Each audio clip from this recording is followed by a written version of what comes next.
Hello, Mark. Hello, how you doing? We're good. Excellent.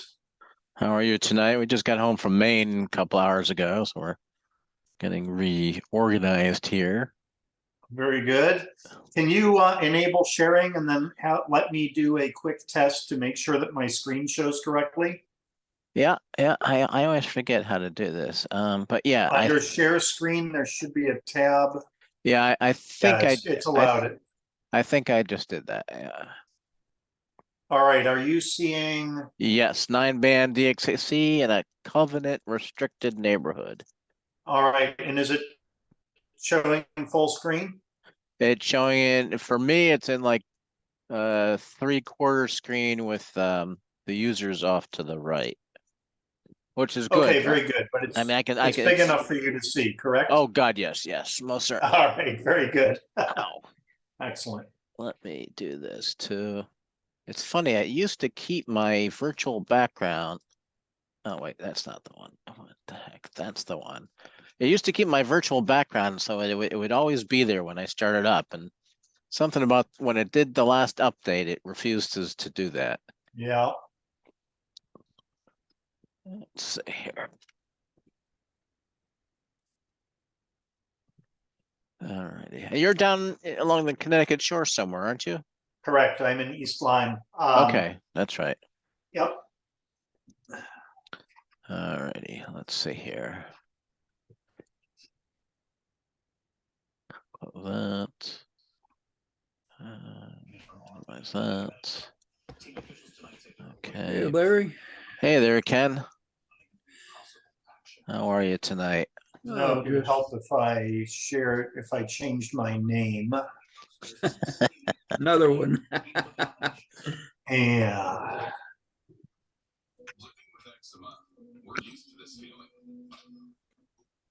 There we go.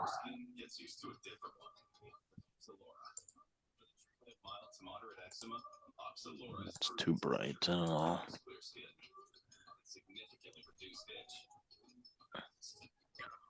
So how much snow did you get, Ken? We got a dusting here. Not much more than that. Up in Portland, Maine, I guess we had maybe 7 or 8 inches. Yeah, We had nothing. We had rain on the shoreline here.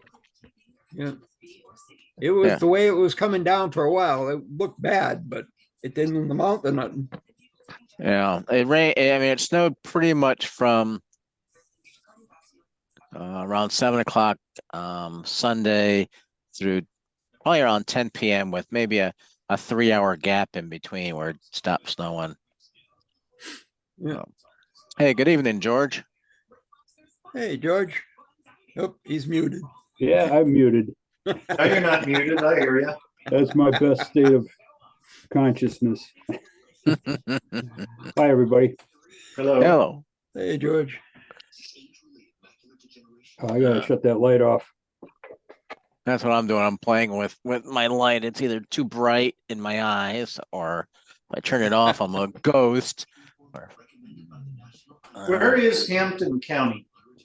Hampden County is, so if you go up 91 over the Connecticut line into Springfield, Hampden County is that and the surrounding towns up to Holyoke, I think. Okay, very good.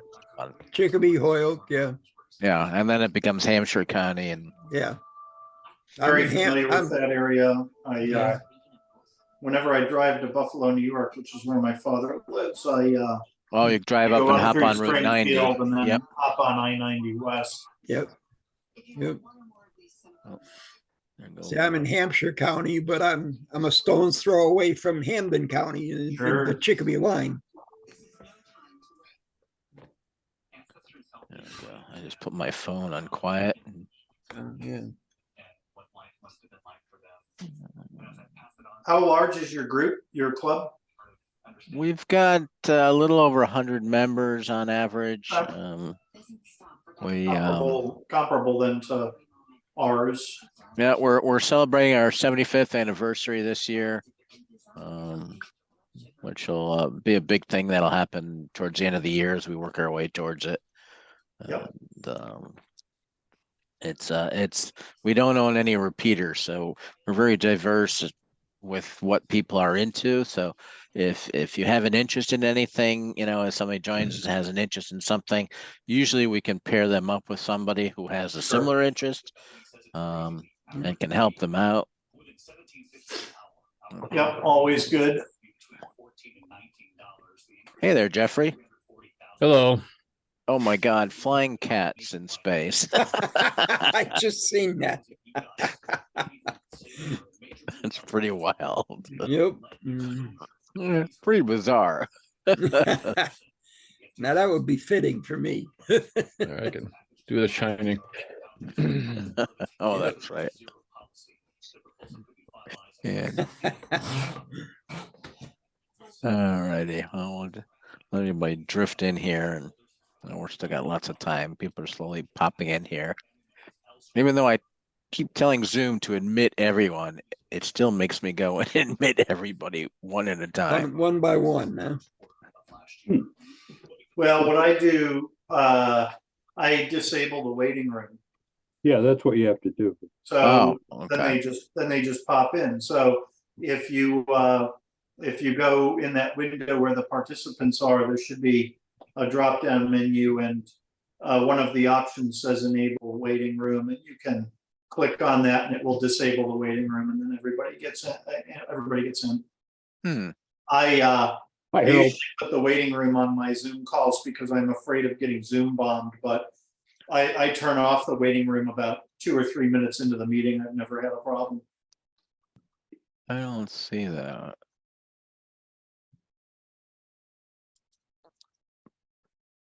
Whiteboards. K1EV, I recognize that call. Hey, Mark. Have we talked on D-Star?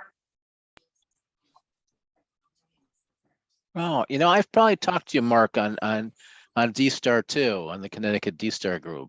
Yeah, Reflector 69 Charlie. Yep. And did I run into you guys at the Big E, the Big E exhibit that you were, that was being hosted? Yep. I'm the guilty party that organized all that. Yes. So that's probably where I saw you and maybe Bill as well. You know, Quite possibly. Between Ken and I, we were both there I was at every day of the Big E, or Yeah. at least part of it. And Well, this was the last day. This was the Sunday evening. There was a concert, Leonard Skinner concert that my wife had signed us up for. Then you definitely saw me because I was there Yeah. from 9 a.m. to 10 p.m. and or 8:30 to 10 p.m. It was a long and very cold day. Yeah, I think you were helping somebody with the 9700. You had a Raspberry Pi with an MMDVM hat on it, and I was talking to one of you guys about that. And anyway, yeah, it was a nice little setup you had there. Yeah, it was a fun time. That last day though, it was so cold. You know, they bottomed out at 46, and we froze in the room, in the booth there with the door. They kept the Big E people kept closing or opening the door rather. We kept going over. Right. When they walked away, we went over and closed it. The draft come in we froze. Well, I was sitting out at that concert all night, and that was not warm. It was an outdoor concert. I'm not a fan of outdoor concerts because you never know if it's going to rain or. Yeah, well, the Big E, the first couple of days or the first week, it was shorts and t-shirt weather, and then it started getting colder and colder and colder. So how was the concert? It was fine. It's not my favorite music, but I did enjoy it. My son is really into it. He plays guitar, and he's learned a couple of the songs. And my wife liked it. So yeah, it was a good time. Well, that's good. That's a lot of people. They sold it out, that little outdoor arena that they have there. Yep. Now you had to buy tickets above and beyond the Big E tickets, right, to get into that? You bought your tickets to the concert, and those tickets got you into the Big E for that day only after a certain time. Oh, okay. It's probably after 5 o'clock. Yeah. Yep.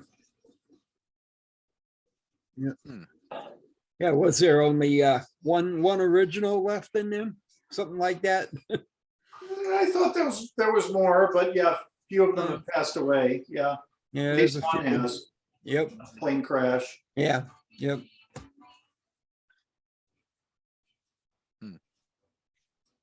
Who are the performers? Leonard Skinner. Oh, yeah. Okay, I didn't. Yep. Harold, I just sent you a couple emails. I don't know if you saw them yet or not. No, I haven't seen them. I did notice that you sent them and, I'll catch up after the meeting. Okay, How you feeling? good, good. Good. Yeah, I meant to get back to you sooner about the DX35. Okay. I think I got it solved, but, yeah, I'll let you know. Oh, okay, well, maybe we can check it out on the air. Okay, that sounds good too. All right, we still got a few more minutes here. One. I was looking to see if anything else. I've been scanning through all my emails since I got home, trying to see if anything jumped out at me. How's Zero Beat doing, Ken? Yeah, I should have it over to you a couple days probably, so you Okay. can check it out. Is there any room to squeeze in a little obituary? Sure, I don't see why not. Yeah, one of the club's past presidents passed away a couple weeks ago. Done Yeah, right. just sent it over to me and Johnny email it over and Linville? I'll get it in. Yeah, Johnny Lenville. Yeah, Oh, really? yeah. Yeah, I didn't know that. I couldn't find an obit. I only found a GoFundMe page. Yeah, Oh. that's all I saw too. I ran into it on Facebook last night, and it's like, wow, I was shocked. I know he had open heart surgery. I don't know, 6-8 months ago, and I think they found some cancer and other stuff in there, and that just sort of rushed him through to the end. Well, that's too bad. Yeah, I mean, he was younger than me. I mean, he's only 53, so. But, That's when it gets scary, when you start hearing that. well, I know he used to smoke like a fiend at one time, and Yeah, he had a lot of health challenges. yeah, Same with me, between the smoking, the drinking, and the automotive paint with dust masks, you know. Hey, back in them days, it's all we did. yeah. Oh, that's too bad, but I know I don't think he had any relatives at all. Around, or because I think one of his friends is doing a. Oops. Here we go. More admit.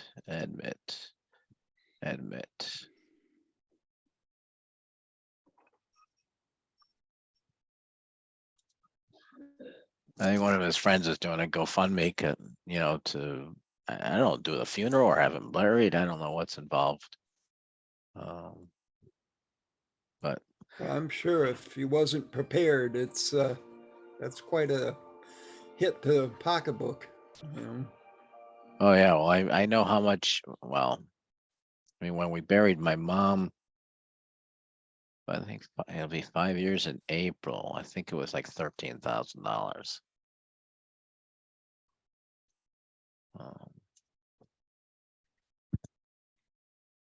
But anyways, let's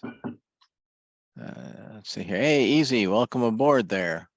Hey, I finally got this thing working right. Hey, All right, so EZ is the guy I talked to on D-Star and saw at the Biggie. Yeah. Yeah, hey, Mark, how you doing? pretty good. How are you, sir? Not too bad. So I just finished working. I had to give myself. I know how that goes. I got out of the office at about 6 o'clock tonight, so. I looked up at the clock. It's like 6:57. I had to tell my Yeah. client, "Hey, I got to get off because I got a meeting to go to." Yeah. What a day! Hey, how was the storm? Everybody did well with the storm. Yeah. We.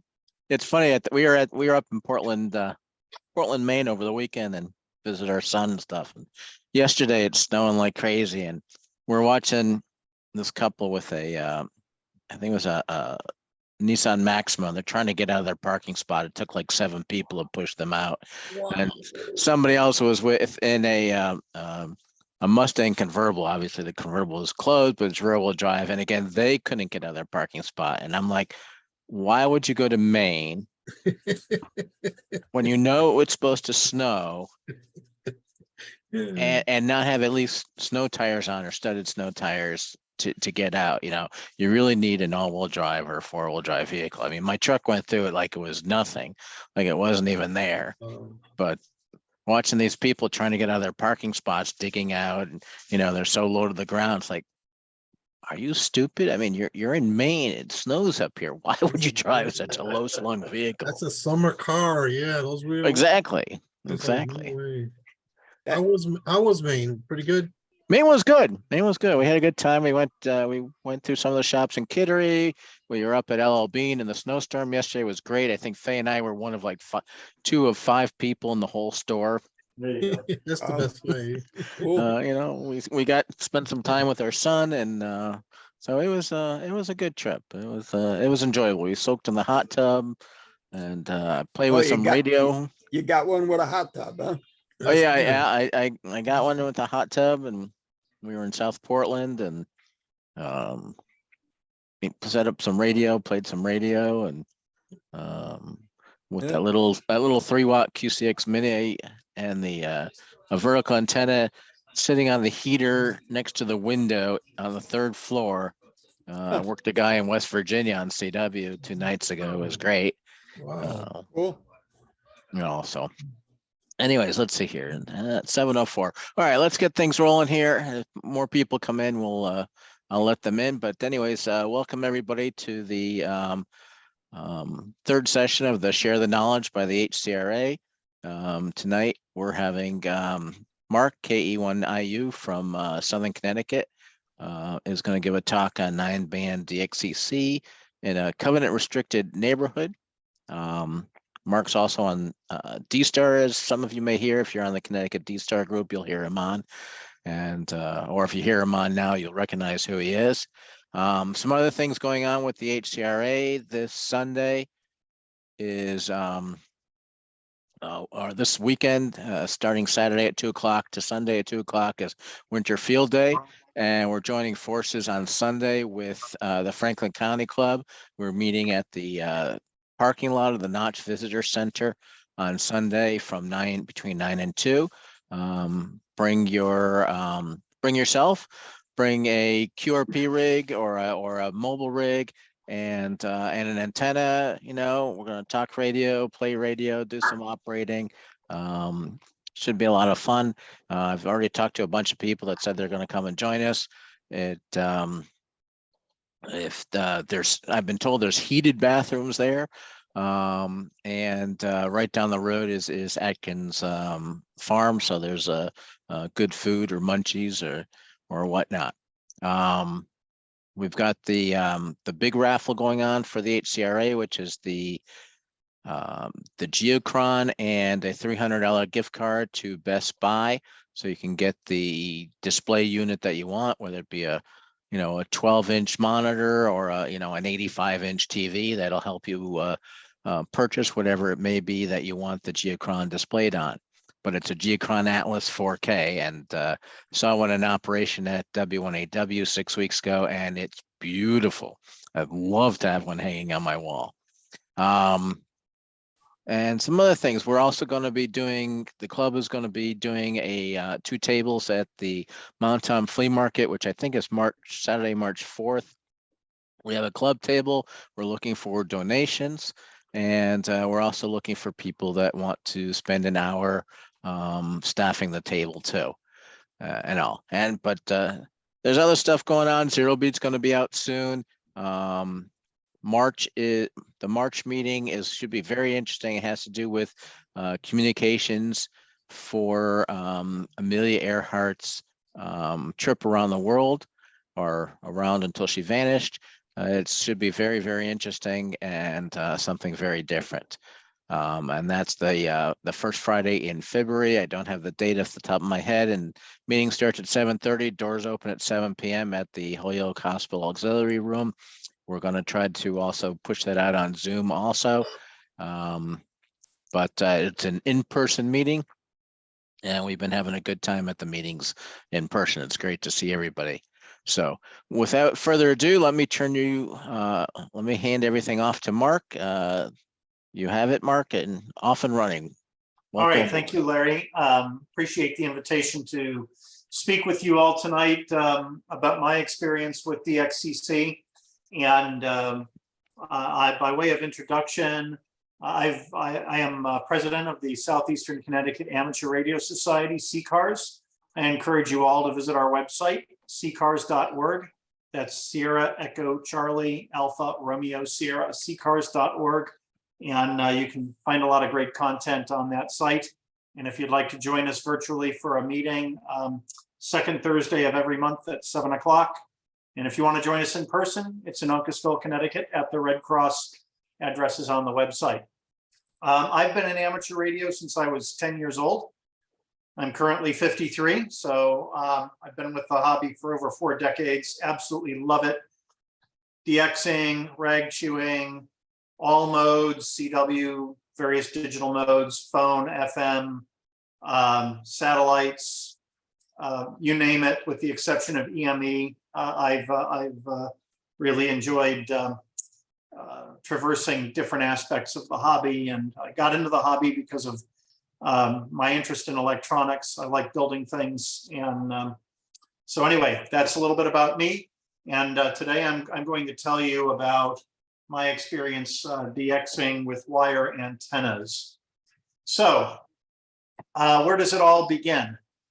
I got my novice class license in 1980. Back then, we could only use Morse code on segments of 80 meters, 40 meters, 15 meters, and 10 meters with 250 watts maximum output. I got my general class license in 1985, and the privileges back then were similar to the privileges today. And this is a picture that my father took of me when I was, I don't know, maybe 11 or 12 years old. And I was at this might have been the Erie County Fair. There was an amateur radio station set up there. I grew up in Buffalo, New York. And it was my first time. I remember the contact to this day. I can't tell you who it was with, but they were working a contest and I was about to engage in a rag chew with them. And those 2 gentlemen in the back said, no, you just say you're 5'9" and give them this number. So that shows you how little I knew about amateur radio back then. But what I had as my station is a Swan 350B, which I still have today in my basement, and a high gain 18 AVT vertical antenna with a poor ground system. I basically had a ground rod, 8-foot ground rod slammed into the ground with it. And the soil in Buffalo, a lot of clay and rock. It's not very good soil. And I had about 150 feet of RG8 going from the radio to the antenna. And that radio uses a sweep tube in the final, and I might have been putting out 40 or 50 watts on a good day. So I kept the ground warm in Buffalo, New York, which I'm sure was a little bit appreciated in the wintertime, but I didn't get a lot of signal coming out of my antenna. And my total DX before leaving to go to college was 4 countries, Italy, Finland, Peru, and Canada. And I was a member of the Western New York DX Association. And I was kind of embarrassed to say when I got up in front of a bunch of people who had DXCC and a whole bunch of other awards that I was trying to join the club with only a couple of countries to my name. But they let me in and I had a good time interacting with all of them. And I was determined someday to get my DXCC award. So I went to college, then I went to graduate school, and then I moved here to Connecticut. And in my 20s and 30s, I had what I would classify as an intermediate level station, an ICOM 706 Mark II, and dipole antennas on 40 and 20 meters, an inverted V on 80 meters, and a full wave loop on 15 and 10. And thanks to the sunspot numbers coming up in the early 2000s, much like they are today, I was able to get plenty of countries in QSL cards, and I amassed a total of maybe 60 countries during that period. And I was just casually operating, I was trying for DXCC, but I was not using spotting software and packet clusters, DX clusters, things like this. Just whatever I could find on the bands, I would work them, and they would send me cards through the bureau, and I would send cards back, and that's pretty much the extent of what I was doing there.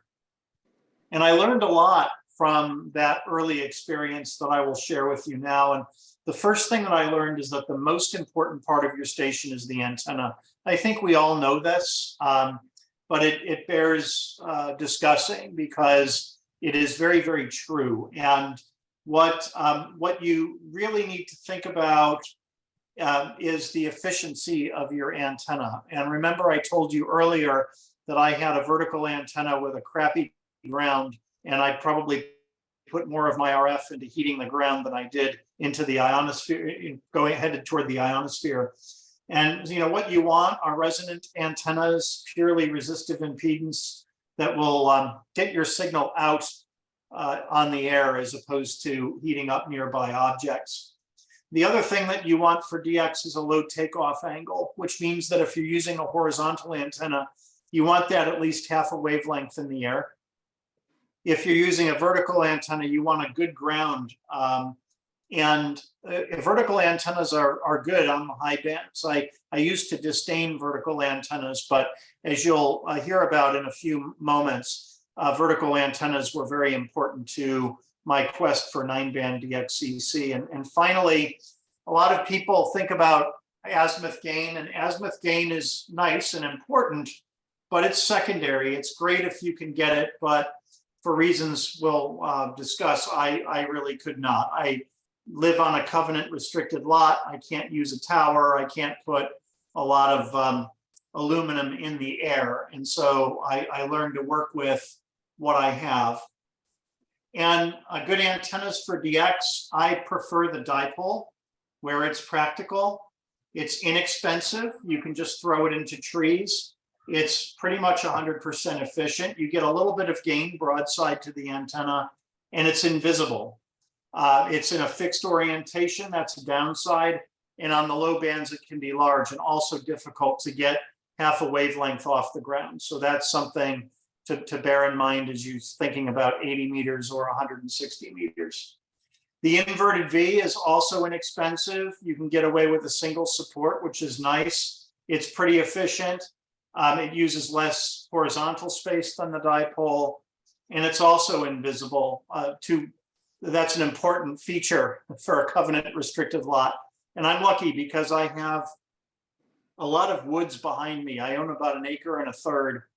And then behind me is 100 acres of woods that's owned by a guy with a farm, and his farm is far away from my house. So I've got nothing behind me. And yes, I have strung some of my wires out into his field, and he doesn't know anything about that. But the inverted V is omnidirectional. It can also be large on low bands. I use an inverted V on 80. I wouldn't really dream of putting one up on 160 though. The vertical antenna is moderate in price and doesn't require any supports if it's self-standing, but it's not invisible. It is omnidirectional, so you're not going to get any azimuth gain, and it needs a good ground, and that's important for its efficiency and also a low takeoff angle. If you're going to use a vertical for DX, you absolutely must have a good ground, which means saltwater or radials in this area. And then finally, there's the Yagi or the quad, which is directional with good gain, low takeoff angle. If you get it a half a wavelength in the air, you're going to spend some money on this. It requires a tower and a rotor, and it's by no means invisible. Your neighbors will definitely know that you're up to something different and may not approve of it. Another lesson that I learned from my early experience is you need a good receiver. I'm an ICOM guy, but all of the major manufacturers of amateur radio equipment have good gear. In my opinion, the modern HF transceivers all have comparable transmitters. So what you're paying for is the receiver. You're paying for sensitivity, which is the ability to pick up weak signals. That's important for CW and SSB and also radio teletype if you're doing that. And selectivity, which is the ability to separate out interference, and that's important in pileups. There are additional features that are helpful, and I'll talk about that a little bit later on, but sensitivity and selectivity, flexibility with filters, filtering in the IF stage, not the AF stage, those are all going to help you.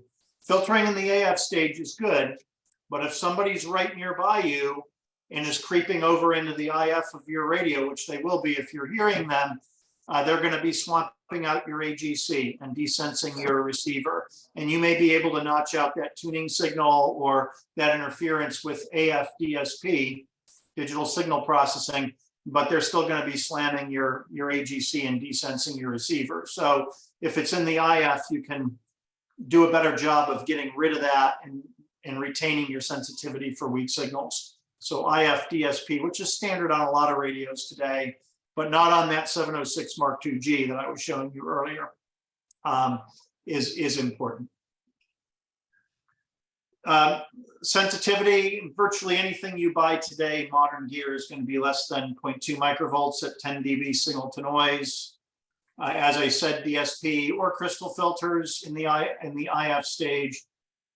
If you have an older crystal rig, you want a 500 hertz for CW and a 2.4 kilohertz for sideband and data. Those are going to be your workhorse filters. You can get narrower for CW, but those will be your workhorses. A notch filter, there's always somebody who tunes up on the DX frequency.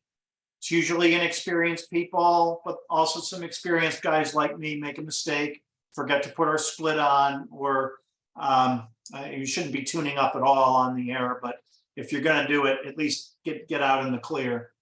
Noise reduction is helpful to reduce operator fatigue. That basically takes the static out, and another important thing about that is for weak DX, you've got your RF gain all the way up, and you're probably turning your AF gain up so you can hear them. Noise reduction really helps get the static down so that when you turn the volume up, you're not blasting your ears out with static, and you can hear that very faint CW signal for the DX you're trying to work. If you're trying to go after the rare ones, the DXpeditions on the top 10 most wanted list, you need dual watch or dual receive. You need, and we'll talk about why that's important. And dual receivers are better than dual watch, and I'll tell you why. Also much more expensive, but you know, here you work with the resources that you have and buy the best equipment that you can, and you'll see that you can work minor miracles with it if you know how to use it properly, and that's what I'm going to teach you tonight.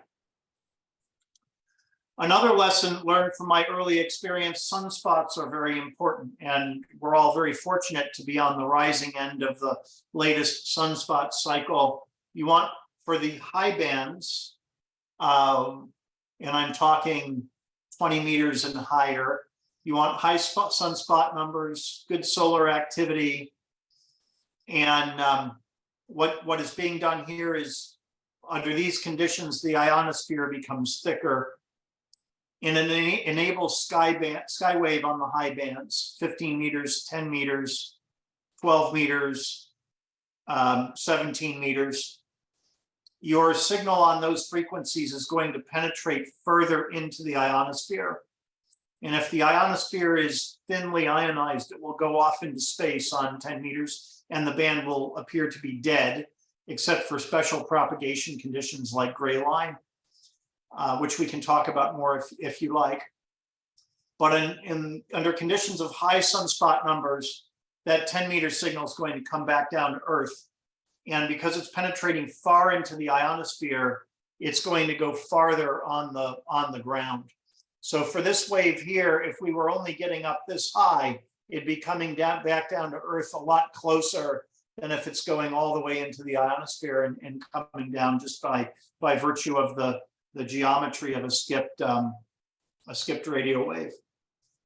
So you can get by with a lesser station in terms of signal output when the sunspot cycle is peaking. You're going to have more signals, and so you're going to have good filtering, but you can get by with a little pistol station when you've got good sunspots. Conversely, When the sunspot cycle is high, the low bands become more challenging.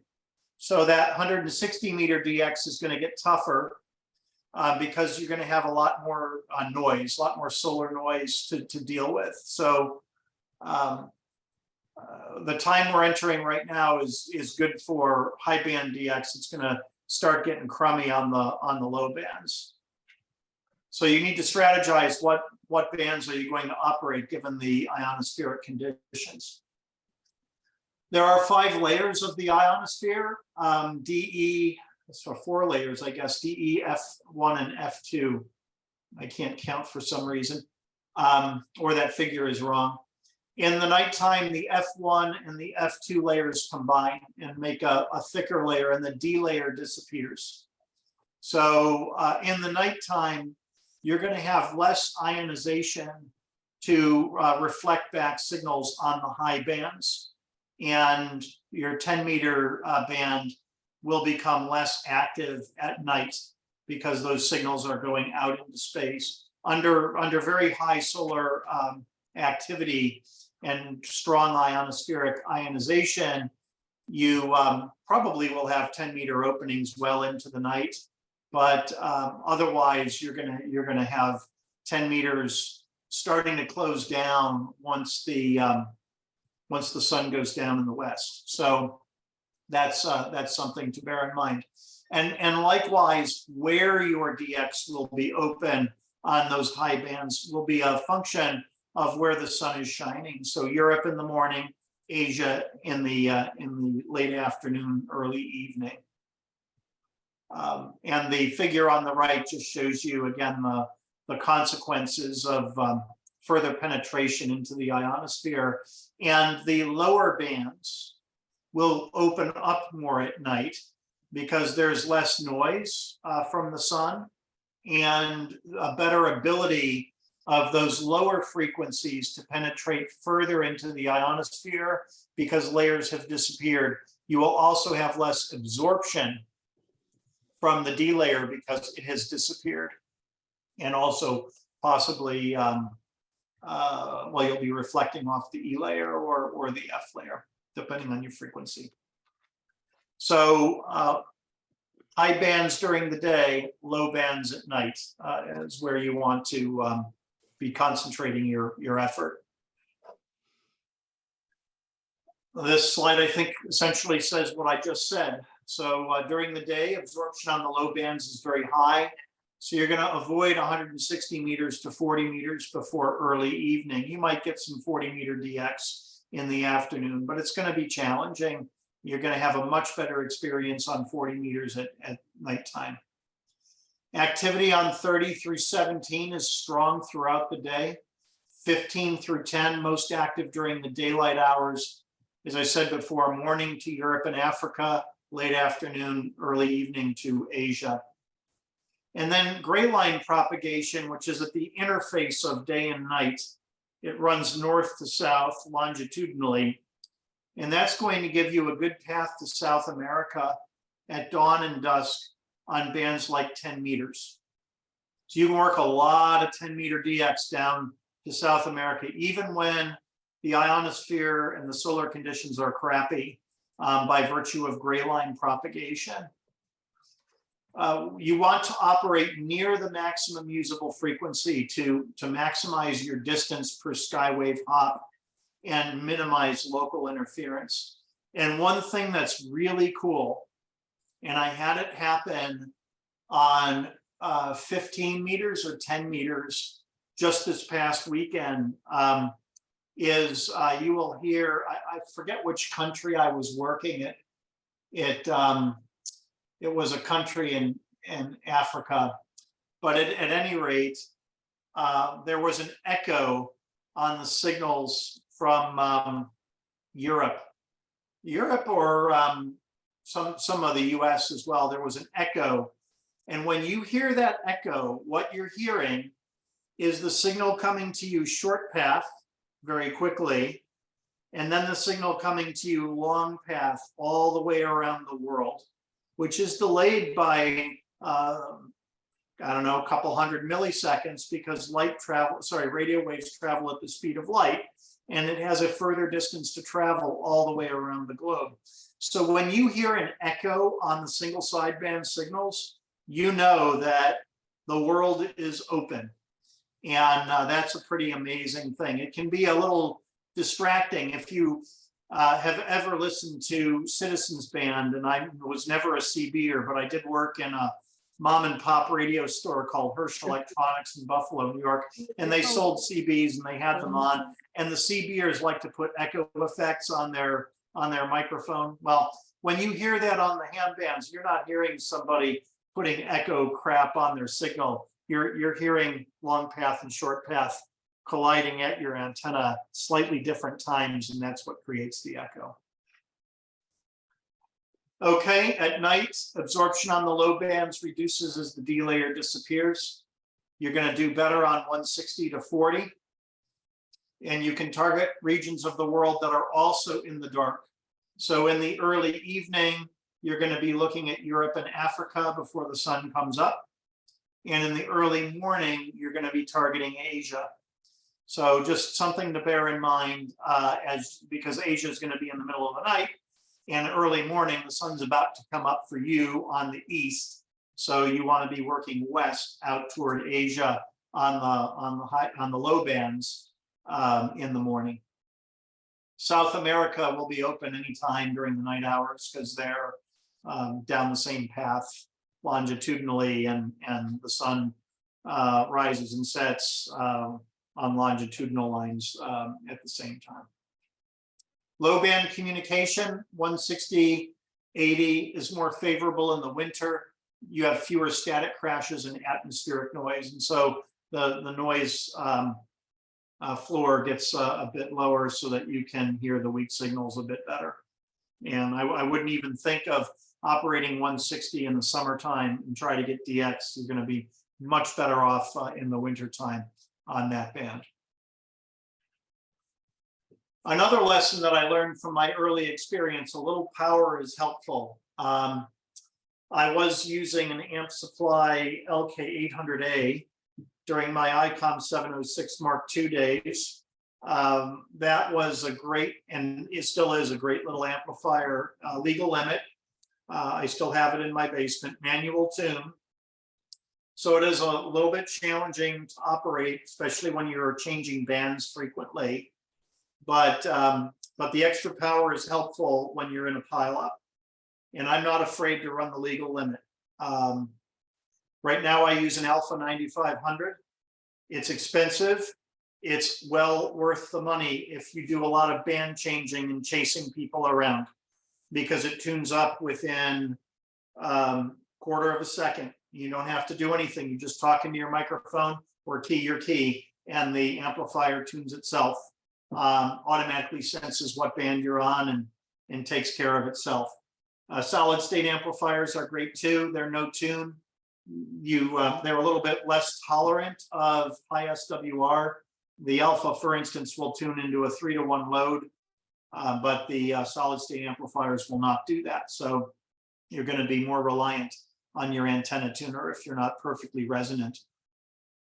I would aim for a kilowatt at a minimum, and most amplifiers will deliver that, single sideband or CW. If you're going to be doing digital modes and you want a kilowatt, you're going to need to go with something rated for 100% duty cycle, and that's going to get you into a more expensive amplifier. When you punch a kilowatt out, your signal will go up by 1 to 2 S units relative to running barefoot at 100 watts. Maybe you have to be closer to 1500 to get 2 S units, but that doesn't sound like much. But in a pileup, that amount of signal difference can be everything, especially if the signals are in the dirt. The guy listening on the other end with a ton of people calling is going to go for what they can hear the easiest. And that 1 to 2 S units could make the difference between working them and not working them. Amplifiers do absolutely nothing on receive. And for the record, I would much rather have a Yagi in the air than a kilowatt and a half in my shack. But if you're on a covenant restricted lot and you can't have the Yagi in the air, the amplifier certainly helps. And I'm not going to say that you need an amplifier to work DXCC with a dipole.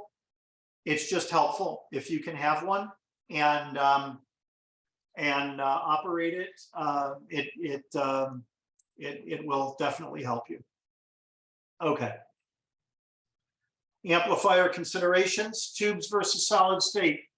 Tube amplifiers require tune-up on each band unless they're auto-tune enabled, which is a $4 sign option. But as I said, I reluctantly spent the money to get the Alpha, and I never looked back after I had it. It was one of the best purchases I've ever made. With tubes, you can match odd loads, as I said before, and you can have continuous duty capability at full power. Solid state amps require no tune-up, but you need a good match. And nowadays you can find legal limit solid state amplifiers. They are probably just as expensive as that Alpha, or getting pretty close to it. You will also need a 220 line if you plan on operating at a kilowatt plus. I was fortunate enough to have a basement laundry hookup that I converted to my amplifier hookup. 220 line, but yeah, you will need a 220 line for a legal limit amplifier. 110 ain't going to cut it unless you have a very heavy circuit breaker on that line. And even then, the amplifier is probably going to whine with that much input voltage. Also, if you're running this kind of power, you need thicker coax. RG8 or equivalent. Do not use RG58 or RG8X. If it's the diameter of your pinky, it's no good. You need the diameter of your thumb plus. So RG8X, RG213. And your antenna, your tuners, and all your connectors need to be rated for the power that you're using, or you're going to have problems with arcing and other issues. So if you're going to take the leap and buy an amplifier, make sure that you have the supporting components to handle the juice that you're going to be throwing at them. All right, so then I moved from my 30s into my 40s and my 50s, and this is where I really learned what is the most important operating parameter for DX, and that is how you actually work them and how you conduct yourself on the air. Because if you misbehave, the DX might blacklist you and not work you. They'll hear you, but they will avoid you because they're ignoring you because you're not following the rules. So, don't be a jerk. Wait, be patient. DXing is a lot like fishing, especially with the rare ones, and it's important to follow this. And this is verbatim off of the website. Just Google DX Code of Conduct. I will listen, then listen, then listen again before calling. We'll talk about why that's important in just a moment. I will only call if I can copy the DX station properly. If you can't understand what they're saying because the signal is weak and the propagation is crappy, you're not going to work them. I don't care if they hear you. If you can't hear them, you're never going to know that they're working you. So don't even bother. I will not trust the DX cluster and will be sure of the DX call sign before calling. And this is very true. What's posted on the cluster is not necessarily accurate. It usually is 95% of the time, but there is the odd time when somebody types in the wrong character and you think you're working a rare one based on the prefix and it winds up being a mistyped prefix. So listen to the DXer and make sure that you're actually working what you want to work. I will not interfere with the DX station or with anyone calling, and I will not tune up on the DX frequency or in the QSX slot where the DX station is listening. We'll talk about that, what that is in just a moment. It is really, really annoying to be trying to work South Sandwich Island and hear this barely perceptible signal and have some guy come on tuning up his amplifier right over the DX and nobody can work him. It is also annoying to have somebody transmit on the DX frequency when they're working split, and then you get to hear everybody going up, up, up, up.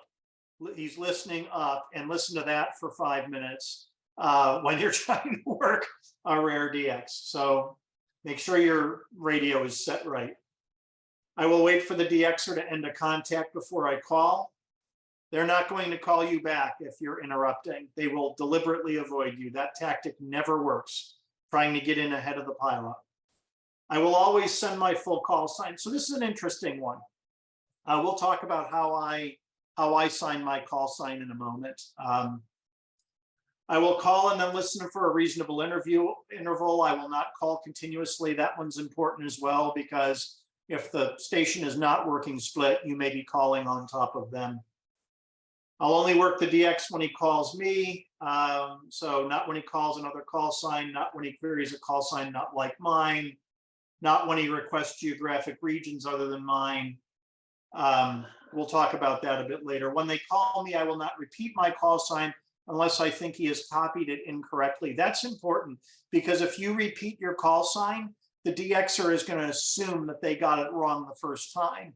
And then if they're not expecting that and they don't copy it correctly, you may have to repeat it again and again, and that just holds everybody up. I'll be thankful if and when I do make a contact, and I will respect my fellow hams and conduct myself so as to earn their respect. Just listen to Bouvet Island when they come on in another week or so, if they're not on already. I think the 23rd was when they thought they would start. Yeah, Bob's shaking his head. They haven't landed yet. Listen to Bouvet Island when they come on. You will find people who break virtually every single one of these rules on days 1 and days 2. It'll start to clean up as the DXpedition goes on. And we'll talk about when's the best time to work a DXpedition. And as a hint, it is not day 1 or day 2, but we'll get to that in a few minutes.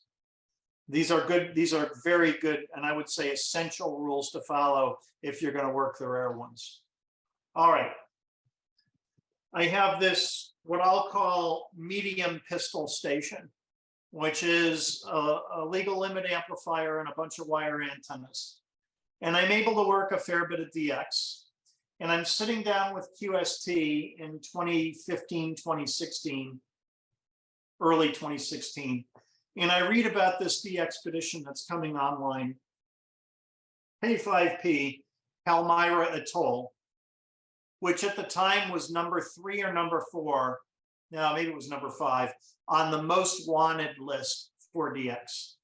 And I thought to myself, wow, if I could work that station, I'd be really proud of myself. I've never worked a true rare one before. And so I decided that I was going to give this a try. And I went down into my shack, threw on the amplifier on day 1 or day 2, and tried to work these guys. And I couldn't. The signal was very, very weak. There was polar flutter, so it was up and down. I could barely copy the CW signal. FT8 I wasn't into FT8 at the time. I don't think they were doing FT8. FT8 might not have even been around at the time, for all I know. It might have been JT65 or something that folks weren't really using for DXpeditions. So I was determined to work this guy on CW. The signal was so weak, I knew I wasn't going to get him on phone or any digital mode at the time. And about 5 or 6 days into the DXpedition, after about an hour of calling, I worked it. And I was so proud that I was able to do that. And I thought to myself, if I can pull in, let's be modest and call it number 5 on the most wanted list, I can probably do anything with this medium pistol station. And so that's when I became determined to get not just DXCC, but also DXCC Challenge. And we'll talk about what that award is in just a few minutes. So then, inspired by Palmyra Atoll, a little bit later, and I think this was later in 2016, the Intrepid DX group were going out to South Sandwich and South George's Island. These were number 2 and number 3 on the most, or maybe 3 and 4, because Bouvet has to have been number 2 for forever now. At any rate, they were right up there. These are uninhabited islands in the Atlantic Ocean near Antarctica. 59 degrees south, southern Tule Island is one of the most remote places on Earth. I thought, holy crap, if I can get this one, I really can do anything DX-wise. It's closer to the polar circle and the South Polar than either Bouvet or Heard Island. To get there, we will voyage the Drake Passage and brave strong winds and high seas. January to February of 16. This is a little bit about their journey. Number 3 on the most wanted in terms of club log. And they're going to be there for 8 days. And it was going to cost them nearly $500,000. So you knew that if you didn't get them, it was going to be a long time before anybody was ever going to be back there again. And so I thought, wow, if I could get these folks, that would be absolutely amazing. And I did. I got them both on South Sandwich and South George's Island. CW, I think it was CW on each. And I only worked them once on one band, one mode. I didn't try for them on other bands, other modes, in part because I was so tired after doing it once, but also you got to be thinking about, at least to some extent, the other people that are trying to work them. Every amateur DXer is trying to get these guys during the 8 days they're going to be on those rocks. And so this is basically one of those common courtesy things. Once you get them, let other people get them. Now, you got to be sure that you got them. And the great thing about DXpeditions, if they can get an internet link, and a lot of them will use satellite systems in order to get an internet link. If they can get an internet link, they generally upload their logs periodically, and you can check on Club Log or at their website, and you can verify whether or not you've worked them, whether you're in the log. And so that's your barometer for whether or not you got them or you need to keep trying.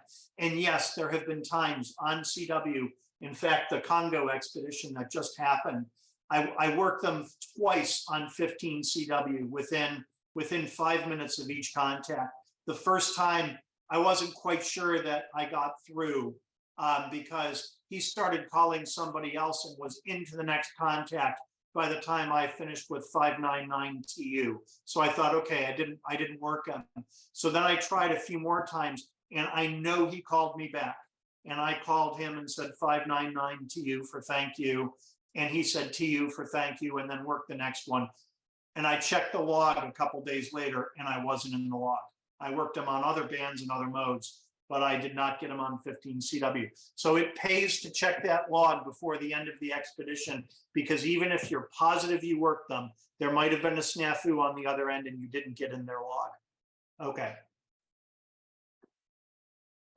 For those of you who don't know how to do this, I'm going to teach you how to work a pileup and also emphasize why it is important to have 2 independent receivers, or at least dual watch with the same receiver. And I'll tell you what the difference is between both of those.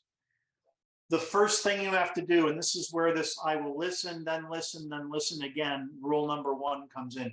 You need to know what the heck is going on. And oftentimes the DX, if it's a rare one, is working split. What split means is the DXer is transmitting on one frequency and listening on another. So here's an illustration, if I can get my pointer working. Here it is. Here's an illustration. So I'm trying to work Mauritius, and Mauritius is transmitting somewhere around here. Let's say 14,251.5, it looks like. Actually 14,250, it's upper sideband. So he's at the lower end, carrier is at the lower end of this. He's at 14,250, he's transmitting here. And he says, I'm listening up 5. So that means you do not call him on 14.250. If you do that, you're interfering with him, making everybody else upset, and you're never going to work him because he's not listening there. He doesn't hear you. If he's listening up 5, that means you tune your transmitter for 14.255. I will show you how to do that in a moment. And you transmit there, and that's where he's listening. Why does he do this? Because if he's calling and as soon as he says QRZ, 100 people are coming back to him, you're never going to hear from him again because everybody's yelling their call letters. He's never going to get a chance to come back and say, I want to talk to this person. So by working split, the 100 people calling him are all up here and listening down here so that when he calls somebody, you can hear him. And if people forget to turn on the split function and start calling in here, what's going to happen is other people who are listening are going to come on 14250 and say, he's up 5, go up 5. And you're going to hear this over and over and over again. And it just prolongs the whole process. So you got to make sure your radio is set right. So your radio, you're going to be listening on 14250 and you're going to be transmitting on 14255. Now what's challenging, this is easy. This is where he says, I'm listening up 5. He sends his call sign and he'll say up 5. That's what that means. For the really rare ones, they send their call sign and then they say up. They don't tell you where they're listening. You have to find out for yourself. Why do they do that? Because there is so many stations calling them that they won't, if they say up 5 and everybody's on 14255, they can't pick anything intelligible out because there are too many people calling at the same time. So they try to spread them out by saying, I'm listening up, go guess. And if you're lucky, I'll hear you and I'll call you back. And what I'm going to teach you is how to figure out where they're listening so that you can be heard as quickly as possible. Okay? That's why I say you need to know where they're listening. Did they tell you? Sometimes they do not. The rarer they are, the more likely it is that they're not going to tell you where they're listening. All right. How do you work split? The first thing you do is turn on the split function on your radio. You're going to look for a button that says split. I know this is the case on ICOM radios, and this is a Kenwood dashboard that I've photographed. So find the button that says split. When it says split, you're probably going to have some kind of a sub mode or sub-band frequency listed on your radio. You see here it says AB, and there's an indicator that says split. Your band 1 is probably the one you're receiving on. So this guy's working CW, he's transmitting at 7005, so you're listening here. And then you set your transmit frequency using a sub VFO knob. It's going to be different on every radio. You set that for where you think he's listening or where he said he's listening. If he says KE1IU up 2, that means you're going to go to 7007. Okay, and you're going to call there. And then when your split is on, when you key up, you're going to be transmitting over here. And then when you let go of the mic button, or in this case, stop sending CW, you're going to be listening down here. So VPH-THU QRZ up, that means he's listening up and he's not telling you where. You've got to figure it out for yourself. VPH-THU QRZ up 1, that means he's listening up 1. QRZ up 5, that means he's up 1 to 5. That means he's listening somewhere in the slice of frequencies 1 to 5 kilohertz higher than where he's transmitting. And again, you need to find out where, but at least he's being generous and telling you what the range is. A lot of times they don't even tell you what the range is. Okay. The DX is working split, but he didn't tell me where he's working. How do I find out? If you want to work the rare ones, this is probably the most important part of what I'm going to tell you tonight, other than having as good a station as you possibly can. Here you're going to, so this is my rig, the ICOM 7610. Absolutely love this radio. And I do have the off-board tuning knob, and that helps me immensely. So on this radio, you have the frequency you're receiving on here. And when you're working split, you have the frequency you're listening on here. And the beauty of a dual receiver radio like this one is they can be on different bands even. But DX never works crossband split, so you don't have to worry about that. This is just if you're listening for openings on a second band, which I never do. I don't use the radio for that purpose. There's a button called Dual W, which means dual watch. And what that means is that you're listening both here and here at the same time. Out of the same speaker, or this radio will even do it out of two separate speakers, or if you plug the headphones in, you can set it up such that VFOA is coming in your left ear and VFOB is coming in your right ear. You do it however you want. I like to have everything in both ears. I find that's just easier for me.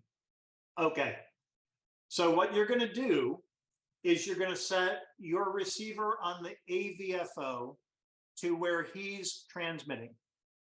And then you're going to take a guess as to where he's listening with the second VFO. So these are bad numbers here, but let's say 7002 is where he is.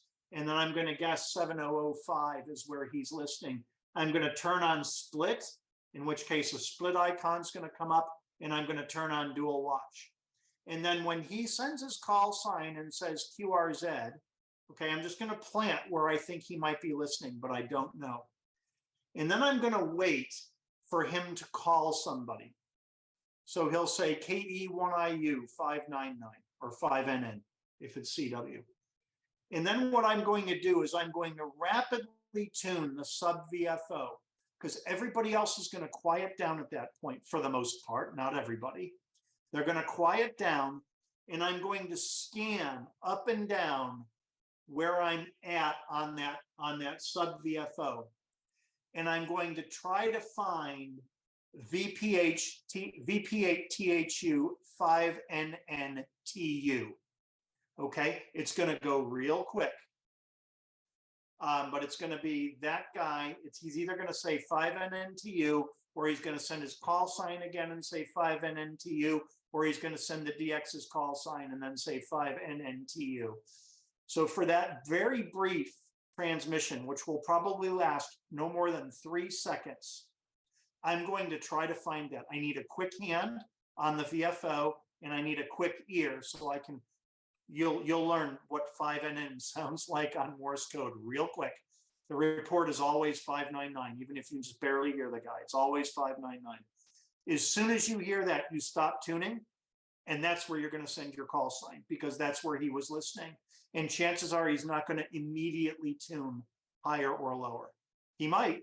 Sometimes they work one and then they tune away, in which case you're hosed and you have to just plant somewhere and try your best. But oftentimes they'll take 2 or 3 on the same frequency, and then people will figure out what's going on. Somebody will post it on the cluster. He's listening up 3, and then all of a sudden the pileup becomes too much to manage and they move. So also, if you're good at this and you keep figuring out what their scheme of rotation is, sometimes you'll know that every time he signs his call sign, you know that he's changing where he's listening. Because sometimes they won't even sign their call sign between contacts. They'll say KE1IU 5NNTU, and then KE1IU will call back and say 5NNTU, and then he'll just say QRZ. And so you may find that when they just say QRZ or QRZ up, they're staying put. And then when they send their call sign and say QRZ for mandatory ID, that's when they move. But whatever, you just try to figure out what the pattern is. Okay, that's how you work these rare ones. It takes practice. It takes patience. You are not going to get them the first time around. All right, here's a typical rare DXQ. So if we're on phone, VP8THU QRZ up, Kilo Echo 1 India uniform, Kilo Echo 1 India uniform, India uniform. And then I send Kilo Echo 1 India uniform 59 in CT Charlie Tango. I might even leave that last bit off. I might just say 5973, 59, thank you. And then he'll say Kilo Echo 1 India uniform 59, thank you, QRZ. And that's the contact. You're done. It's short and sweet. Everybody's 59, even if you're barely heard. The idea is to get in the log and get the heck out of there so that other people can work. Hundreds of people are waiting. If we're on CW or ready, VP8THU up is all you're going to hear. And then you send your call sign. I usually do 2 rounds of my call sign. And then I'll hear KE1IU, that's incorrect. It'll be 5NN for 599. And then I might send my call sign again if he got it wrong, or I might just say 5NNTU. And then he'll say QRZ. And that's the contact. Again, same thing. Everybody's 599, never changes. Okay. He's ready for your call when he puts out his call followed by up, or when he sends TU after the other person's call. That's when you know the contact is done and it's time to start rocking. That's how you properly work a pileup. Make sure your split is on if he's working split, and use the tactic that I just showed you to try to guess where he's listening if he doesn't tell you exactly where it is. There are a few special operating circumstances that you need to be aware of. One is calling by numbers. I would say this is not a commonly used tactic today, but you occasionally hear it. So they're working North America, and to manage the pileup, they'll say looking for number 1. If you have number 2 in your call sign, you don't call them. They're looking only for number 1. They might call by regions. They might say VP8THU EU. That means they're only going to listen for Europe. If you call with an American call sign, they're not going to call you back. EU is Europe, NA is North America, SA is South America, AS is Asia, AF is Africa, OC is Oceania. Don't call them if they're looking for other people. They will not answer, and you may get blacklisted, which may mean they're not gonna confirm your contact in their log, even if you work them, because you were not following the rules. They may be called by letters. So if they say India uniform, don't call them back unless you have India uniform in your call sign. You know, when they call by letters, that means they got just a couple of letters from what was coming back to them, and they're trying to pull a specific station from the pileup. They just couldn't get the entire call. I'm going to go back to this for a moment. On phone, I normally don't send my call sign twice phonetically. I will say Kilo Echo 1, India uniform, India uniform. What I'm hoping is that he gets the India uniform, and then he tries to pull me out of the pileup, and I'll give him my full call on the second time around. What's not right is to go in there and just say India uniform, India uniform, India uniform, India uniform. That's not proper etiquette. You send your full call sign, and then if you want to send just a bit, send a bit after that and try to hook them. And that's typically how I do phone. I might do the full call twice, but oftentimes I'll just, if he's going rapid fire, only enough time to send the call sign once, then I'll send the India uniform a second time and try to snag him. On CW, I only send my full call. Okay. FT8, awesome for DX. So glad that this mode came out. I was thrilled, and I need to send a QSL card. I was thrilled to work Joe Taylor on 6-meter FT8 during one of the VHF contests. And yeah, I really love this mode. So FT8, really cool for DX. Why? It's automated. You can multitask by working DX. If you want to have your lunch while you're trying to get somebody, no problem. Have your lunch in front of your radio. That is not go upstairs and have your lunch while the radio is calling. It's supposed to be in front of the radio. The best thing about FT8 is the DX can run multiple streams. So they can actually work 4 people at the same time, 6 people at the same time, which means you'll get heard more quickly.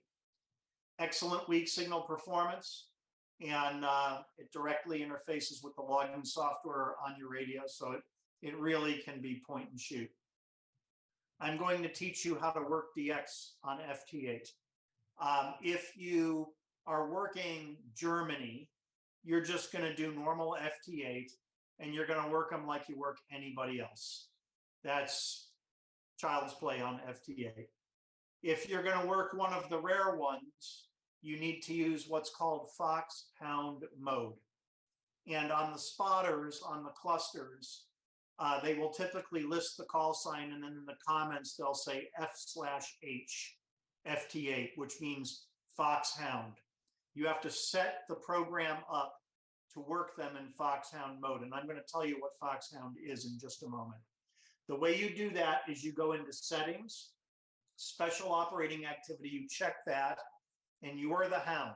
He's the fox. Okay. And then on the other side, for split operation, on the 7610, you put fake it. Don't check none. Rig may be a possibility. I don't know. Fake it will work all the time. I'll tell you what fake it is in just a moment, what that actually means. Okay. So here's how foxhound mode works. The DX station, and they could be calling on more than one stream, they're going to call probably somewhere between 200 and 800 hertz. That's my typical experience. You'll see faint waterfalls, multiple streams, when they're transmitting in that region. You're going to call above 1,000, anywhere above 1,000. Do not call below 1,000. They will not pick you up. So anywhere above 1,000 is where you're going to set your red transmitter icon. You don't have to worry about where the green receiver icon is. You're going to put their call sign in the call sign field. And you're going to plant yourself in a clear region. So if I've been listening for a while and this is my waterfall plot, I'm going to go at 1,500. It's nice and open. There's nothing there. I'm not going to go on top of a red line because I'm competing with that guy for the receiver on the other end. So go to a clear spot. You're going to call him. You're going to hit enable transmit, and you will automatically call him. And then when he picks you up, what's unique about foxhound mode is your transmitter is going to go from 1,500 right on top of him at 500. Or wherever he is, wherever he's calling you. It will automatically adjust. You don't even need to think about this. And then you will complete the QSO there. And then when he says 7.3 and you say 7.3, you're done. And you go off and do something else. So why is foxhound mode important? Foxhound mode is important because it shortens the QSO. There are normally like 5 steps in an FT8 QSO, right? You call them, they send you a signal report, you send him a signal report, they send RRR, you send 7.3, they send 7.3. If anything doesn't quite click, you're redoing it, it takes forever. Foxhound mode, you're calling him, he's calling you, giving you a report and saying 7.3, you're sending his report and saying 7.3, and that's it. So foxhound is a faster exchange, and it moves your transmitter frequency right on top of him. Why? Because nobody else should be calling down there. So it's guaranteed to be clear, and it's better probability that your transmission gets through the first time and we don't have to repeat things. And so the DX can move along faster. Okay, so make sure if he's using foxhound mode that you set yourself up correctly for it, and everybody will be better off. If you're not in foxhound mode, he's probably not going to call you. All right. The final thing I will say about DXing, rare DXpeditions. Bouvet Island, he's going to be out there for maybe 2 weeks if we're lucky. It's tempting to go down there and try on the first day or two. And good luck to you if you do. And I may even go down there and give it a try, but I'm not expecting great things because, as I said, all the jammers and the idiots are going to be on, and it's going to be tough to copy them. And the pileups are going to be biggest then too. If you wait a while for stations to be worked and the pileups to maybe get just a little bit lighter, you're going to have a better chance. My prediction is you will have a better chance of getting Bouvet Island 1 week into the expedition than you will on the first day or two, for both of those reasons. But Bouvet is going to be in such hot demand that the pileups may never shrink. They may be massive for the entire expedition. So something to something to bear in mind. We'll see if I can get them with my medium pistol station. I'm really hoping I can. I've been waiting years for this one. Okay. Paper chasing DXCC, awarded for 100 entities. We'll talk about what a country is in just a moment. You can see I have over 200. Actually, I'm pushing 250 now. I think I'm at 244 or something like that. Great award. And I got mine in April of 2015. That's when I finally scored the mixed one. I'll show you my brag sheet at the end, but I do have 9-band DXCC. I got it last year. That's 100 entities on all 9 bands between 160 and 10. This is the one I was really going for, DXCC Challenge. It's a plaque. I like the wooden version of the plaque better than the acrylic one, but the old wooden one, the new wooden one, I don't care for so much. You get your choice of either one when you get the award. I chose the acrylic. So I got the 1,000. I'm going for my 1,500. I probably won't get any higher than that. You can go all the way to 3,000 and actually get a trophy, a glass cup on a metal board. I'd love to win it, but that's going to be really tough. How do you get this? This is for 1,000 band countries. So that would be, if you do the 10 bands between 160 and 6 meters, that would be 100 entities on each band. That's a lot. That's tough. That's like 10-band DXCC. But you can also get 150 on 40 meters like I have, 150 on 20 meters, and you can start making up for the fact that you're probably not going to get 100 countries on 6 meters, or I do have 100 on 160, by the way. And that's another talk I can give if you're interested, is life on the low band, 160 meters. So, so Larry, if you're interested in that one, you can sign me up for that talk. And I'll talk about a great antenna. I do use a vertical on 160. It's homemade. It's out of QST. It's made of wire in twin lead and a big vacuum variable capacitor. And I'd be happy to tell you about how to work 160 meter DXCC. Okay, what is a country? Country is a unique political entity. Okay, that's obvious, Canada and the United States. It can also be a geographic separation entity by more than 100 kilometers on land or 350 kilometers on water. An example is Alaska and Hawaii, which are part of the US, but they're more than that distance away from the mainland US, and therefore they count as countries. They can also be special areas such as the Spratly Islands or the Western Sahara, where sovereignty issues are present, and other recognized areas like the UN headquarters in New York City or the Vatican, okay? There are about 345, I think, recognized entities. And if you get within 10 of that number, you get on the DXCC honor roll. I'd love to get there one day. We'll see, maybe. What counts as a confirmed contact? It's not enough just to have them in your log. If you want these awards, you have to have confirmation. You can get that in one of 2 ways. You can get a paper QSL card and have it checked. And that has to be verified by an ARRL sanctioned card checker. There's a typo in here. Note that 160 meter DXCC has its own approved checkers. And I've been thinking about volunteering to be a checker. You have to have 160 meter DXCC in order to be a 160 meter DXCC checker. So, and there are very few of those. So I've been thinking about signing on as a volunteer to open up Southeastern Connecticut, because I don't think Southeastern Connecticut has a 160 meter checker. I think you have to go up to Hartford. Only ARRL logbook of the world QSL records are recognized for electronic QSLs. All of my awards have been done with electronic QSLs. So all those cards I got when I was in my 20s and my 30s, I never used them. I used only electronic records. Why? Because it's easier. You don't need a checker.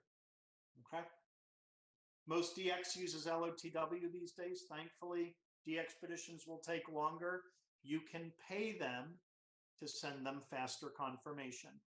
And oftentimes when you go to their QSL information, they will tell you that if you go to a website and make a small donation, and by small, I mean $5, they will send you their printed QSL card when they get it. And they will also do Logbook of the World as soon as they get back to wherever their home is and dump the logs. For everybody who doesn't pay, they will probably dump the logs 1 year later. So there's an incentive for sending them a little bit of money. And like I said, it's usually $5. If you want to find DX, my recommendation is to use the clusters. DXWatch.com is my favorite. You will ultimately get to the point where you've worked everything that you see on there, and the cluster becomes less useful unless you know exactly what station you want to find. So a better option, and I'm an ICOM guy, is to pay $50 and buy Win4ICOM, which is a great software package. Hook it up to your ICOM radio. It's good for anything,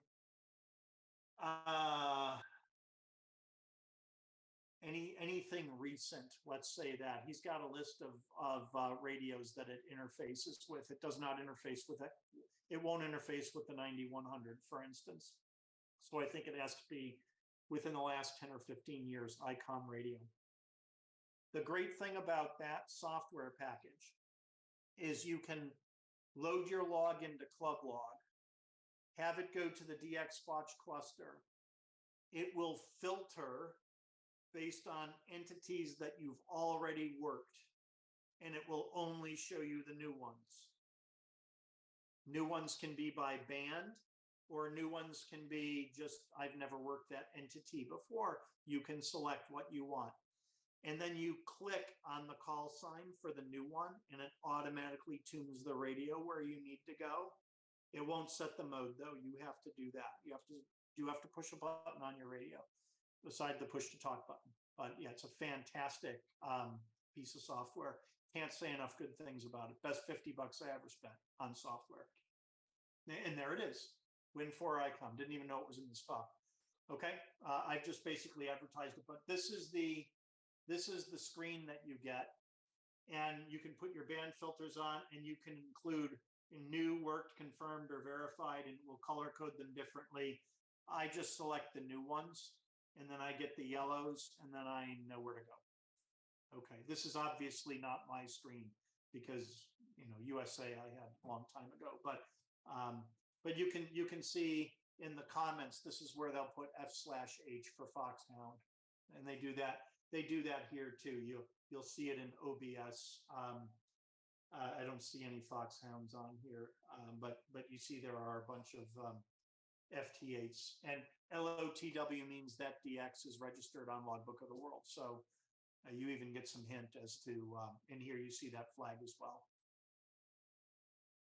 Other helpful software, if you're into FT8, I absolutely love this. It's free, JT Alert. For Joe Taylor Alert or any Joe Taylor mode. And essentially what this does, it interfaces with your radio and WSJT, which is the software for running FT8. And it shows you in the bottom all the news stations that are calling or present on FT8. Again, you load your logs into it. So it then filters out what you don't need and only shows you in the bottom ones that you need. Okay. And I use it with Log4OM. That's what it interfaces with for your log. It's all free. It's easy to use. It's easy to interface with Logbook of the World. Absolutely love it. So my logging software now is Log4OM. I use JT Alert. And Bob, you're on. I think you told me about JT Alert, correct? RPQ? He's muted. I think he's saying yes, he did. Somebody told me about it. I didn't get onto it myself. Absolutely love it. Okay, this is my last slide. Here's my brag sheet. So everything that has a star is where I've done DXCC. So those are the 9 bands right there, plus all of the modes, mixed, CW, phone, digital. You can do it. What does it take? Interest, patience, build your skill at DXing, particularly for the expeditions. You need a solid station. You are not going to do this with a random wire and 100 watts. You'll do something, but I submit if you do this, I am truly in awe. You need the right tools. FT8 spotting software is great. And I think software that interfaces with your radio and avoids the dupes. I've worked France 100 times. Getting into the new ones as quickly as possible is very helpful, so that you're spending your time. If you're chasing paper, you're spending your time focusing on the right things. I will also say that if you get all the certificates, and I have all those certificates on my wall, it was kind of my vindication for joining the Western New York DX Association with just a couple of countries. Now I feel like I've done justice by them letting me into that club many, many years ago. But the certificates are expensive, so you'll spend probably between postage, certificate fees, and confirmation fees for the records. You'll probably spend $30 to $40 on each certificate. So hanging the paper on your wall actually costs a bit of money, but for me, it was worth it. Anyway, that's what I have. Thank you, everybody. It was an absolute thrill sharing some of this with you, and I am happy to take questions. I see we have a couple things in chat. That's. Hang on a second. Yeah, no, those are not questions, Mark. Yep, got it. I just threw a comment out there after your split about the Kenwoods, how to do splits is holding the TF button in. But great presentation. I have a question before I open it up to everybody else. One is, can we have a copy of your PowerPoint presentation for our website? Okay, that's Yep. great. And two, anybody have any questions? You can raise your hand, either virtual or real, and unmute yourself, and we'll call on you. No questions. Wow, that's really. Stan's got one. I'll have a comment. All right, go ahead, Larry. Okay, Mark, a lot of times I've worked these expeditions over the years now. I have 192 confirmed through the ARRL. And what I found out now, the last few, which were the most wanted that were on the air, you had, there was stations that he would come up with. When he first came on, he told you he was up 5. And then as more and more people got in there and he couldn't hear, he went up 10, he went up 15, and he went up as high as 20, 20 up. On phone or CW? Well, this was on sideband. I Yeah, went okay. sideband. And he was up 20, and I found out that if I stayed at 5 up, he eventually works his way down. Yes, And that's I right. stayed there and I called on 5 up, and eventually he came down. You Yep. may have to wait for a while, but he will come back and he will hear you. Yeah, absolutely. That's right. When they are listening up and they don't tell you where, they have a systematic. They usually start here, they work their way up through the band, and then they come back. But I have found that that's not always true. They sometimes go up, go back a little bit, then go back up. They try to keep it interesting so that people can't figure it out. Because again, once they figure it out, if they know that every 10 calls he's going to go up another 5, then people are going to figure that out, and the pile up is just going to move with the rhythm. So they try to mix it up a little bit. But you're right. If you stay in one spot, you'll eventually work them. It just depends on whether or not you want a chance to be heard on virtually every call you make versus only the short window of time when he's listening where you're planted. Well, the whole thing is my radios that I have, I do not have a second receiver. Right. I use radios with the single receiver. And if I wanted to do that, I'd have to press the TF button and turn the knob, and I'd be able to listen up. And then if I let go, it comes back where I could hear him again. Yeah, that's tough. Yeah. That's a little bit difficult. I tried that, but my strategy was worked for me all the time. Yeah, you can absolutely do that. The other thing that you can do is with a single receiver radio, like an ICOM 756 Pro, which is what I have. Pro 2 is what I have as a backup rig. You can do dual watch. And there, what it's doing is many times a second, it's flipping between the main and the subband. And that will work just fine. But here's the thing that's best about dual receivers. I can put a narrow filter where he is on the main receiver and thereby minimize all the junk from the jammers and the tuners and the, I don't know, he's working split. And it's not perfect, but it doesn't, like with a narrow filter, I can do my best to listen only to him. And then on that sub receiver where I'm tuning to try to find where the action is, I put the widest filter possible. Because again, I'm looking for 5 NNTU. It's going to go very quick. So if I get there and I hear it very high pitched, I'll know, okay, I got to turn the tuning knob up a little bit. And then that's where I'm going to call. So I want narrow filter where he is and wide filter where I think he might be listening. And you need 2 receivers to do that because the radio is not going to let you set independent filter settings on the main and the sub bands with the same receiver and do the dual watch by the rapid flipping method. But we're talking about features that make it a little bit easier, but you're going to pay a fair bit more money for those features. So you just have to decide what's worth it to you relative to your resources that you want to spend on amateur radio. For me, it was worth it. Mark, Jürgen has a question. Go ahead. no, Jürgen. not a question, but maybe a comment. And I have to agree with Mark. A second receiver, if you're really into DX thing, it is almost a must to have a second receiver.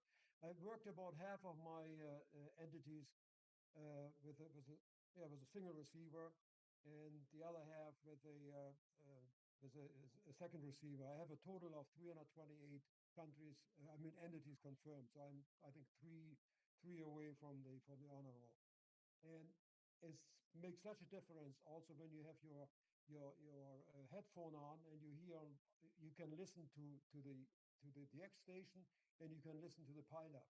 And then maybe one comment, Mark. Also, you sometimes learn how the DX station behaves, whether he moves up or down, because you said he takes maybe 3 or 4 on the same frequency that he just had worked, but then you know whether he's going down or up, and that's also something you have to learn over time. And also how much he's going to move. Correct. Because they could move 1 kilohertz. They could, if it's CW, they could move 1. They could move 2. So yeah, there's a few tricks to this, and you get better at it the more you do. Yeah, so I wish you all the best in getting your 3 more. You might get 1 more this coming week with Bouvet. So, Yeah. the problem is I just moved to an HOA, so it makes it a little bit difficult, but I have enough friends that have good antennas. Yeah. As I said, you only need a wire antenna. That's how I did all this. Yeah. Getting a wire antenna up in January isn't a fun proposition, though. I understand. I don't know. Moving from a 7-element beam and a full legal limit linear to an HOA is heartbreaking. I don't have the HOA, but I have covenants. I'll tell you a funny story.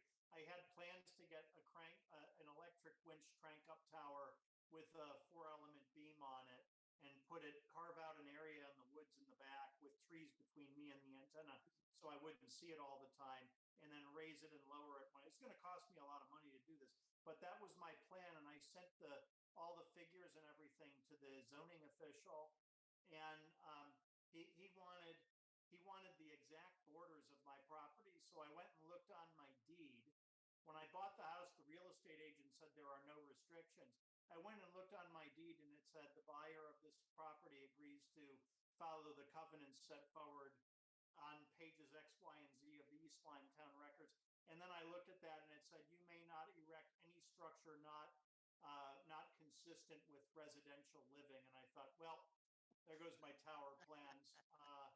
But you know what? I didn't need it, so I'm glad I didn't spend all that money.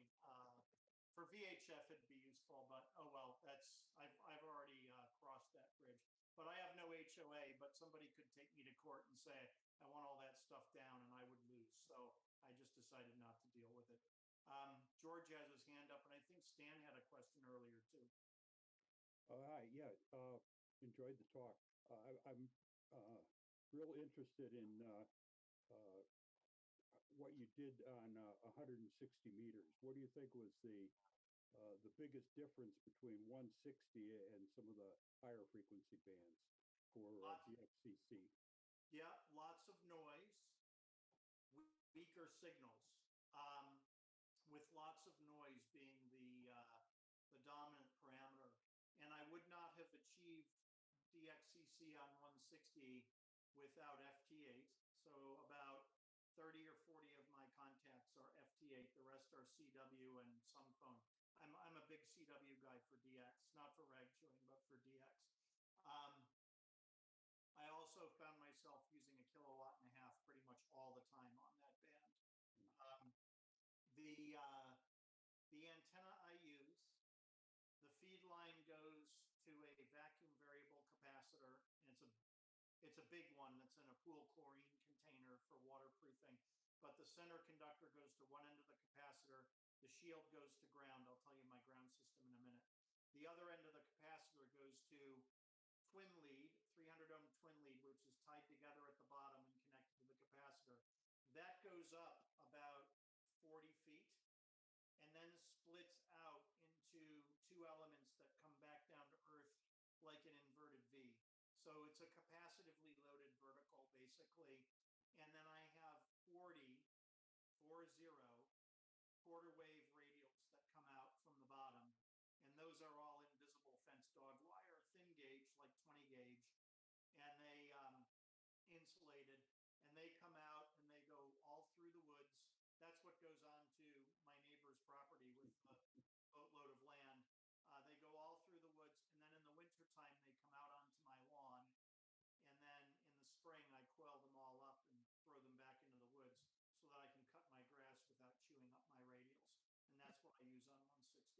And the radials make a big difference. I had about 20 radials, and I got stuck at about 80 countries. And I said, hell with it, I'm going to spend the money, and I'm going to throw 20 more radials down and see what I can do. And that did open things up for me. So it's a lot of wire. I know. It's a lot of wire. I've got 36 radials down now around my tower, but it's still a challenge with the receiving. I have such a high noise level that it's very difficult. FT8 is your friend.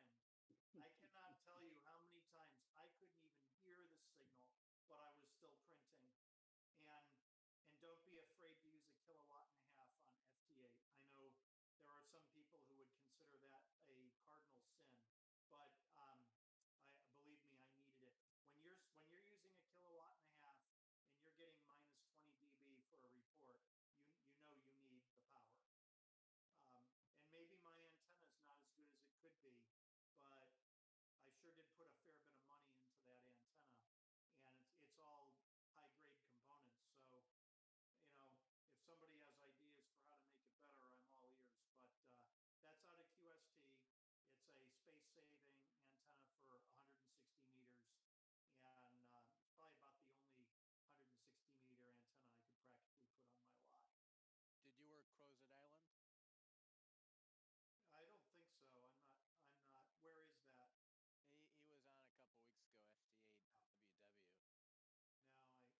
No, I have not really been tuning into the DXpeditions. I should do that more. Honestly, my quest now is to get VUCC satellite.